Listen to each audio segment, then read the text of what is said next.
Ouais. Oui, oui, je disais aussi, le Seigneur m'a sauvé. Parce que nous prenons les servantes, les filles de maison. Nous ne savons qu'à peu, le plus souvent, ces filles de maison-là viennent en mission.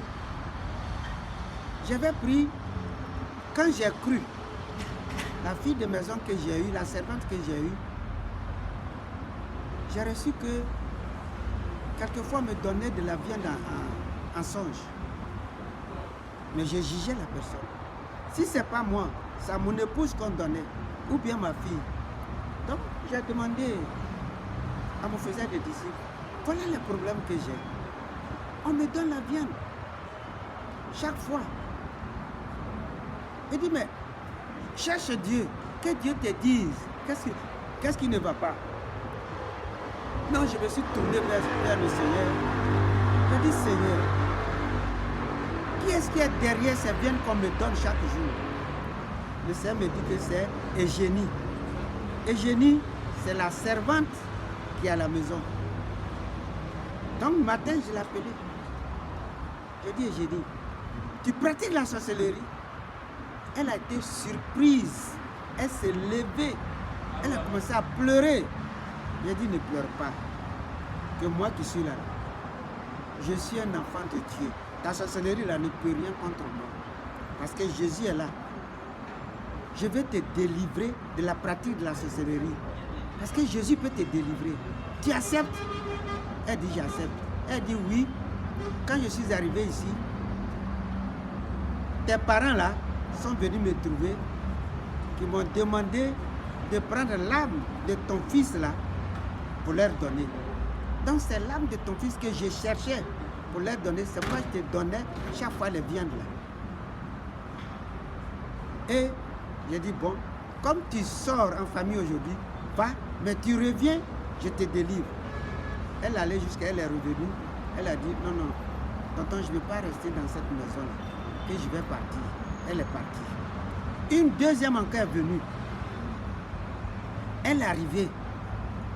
Cette fois-ci, en songe, elle va coucher avec moi. Elle se lève pour aller coucher avec moi. Je la juge. Elle a fait une fois, deux fois. Je l'ai appelée. J'ai dit, quand tu es arrivé là, tu n'as pas trouvé femme à la maison ici? Elle dit oui. J'ai dit, mais pourquoi est-ce que tu vas aller coucher avec moi? Tu cherches quoi en allant coucher avec moi? Elle dit non. C'est pour briser ton foyer. J'ai dit quoi? Un foyer qui te dépasse en âge. Un foyer qui a plus de 40 ans. Tu vas venir briser comme ça? Que moi je vais te délivrer. Elle dit non, que j'ai mon pasteur à Gagnoa. Je vais aller, mon pasteur va aller me délivrer.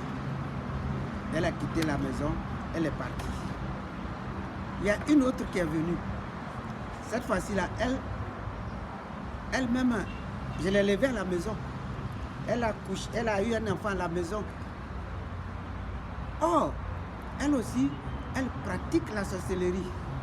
Chaque fin du mois, mon petit-fils tombe malade. Chaque fin du mois, l'enfant tombe malade. Sa maman dépensait. Et le Seigneur m'a dit, voilà, c'est Geneviève qui fait que l'enfant tombe toujours malade. Dans son placard là, il y a une petite caisse, il y a une caisse où l'argent que sa maman dépense pour la prise en charge de l'enfant à l'hôpital, cet argent-là, elle prend pour mettre dans la caisse. C'est pour la confrérie. Donc je me suis levé. À 5 h du matin, je suis allé dans les chambres. La chambre des filles. J'ai dit, à qui appartient ce placard-là? Celle qui a ce placard-là, la boîte qui est dedans là, l'argent que tu voles pour mettre dedans là, si tu n'arrêtes pas, je vais te dénoncer parce que je te connais. Je te connais, toi qui fais ça là, je te connais. Si tu n'arrêtes pas, je vais te dénoncer. Et cette fois-ci, son fils, qui a moins d'un an même, qui vient m'attaquer en sorcellerie avec une hache. Il a pris la hache pendant que j'étais couché, pour moi je me reposais. Il a pris la hache là. Il venait même trancher ma tête. Quand je L'enfant l'ai... avait quel âge? L'enfant avait 1 an normalement, mais en sorcellerie, il avait près de 18 ans. Hein. Il a soulevé l'âge. J'ai essayé de me lever et j'ai vu un ange qui est descendu avec un petit objet en main.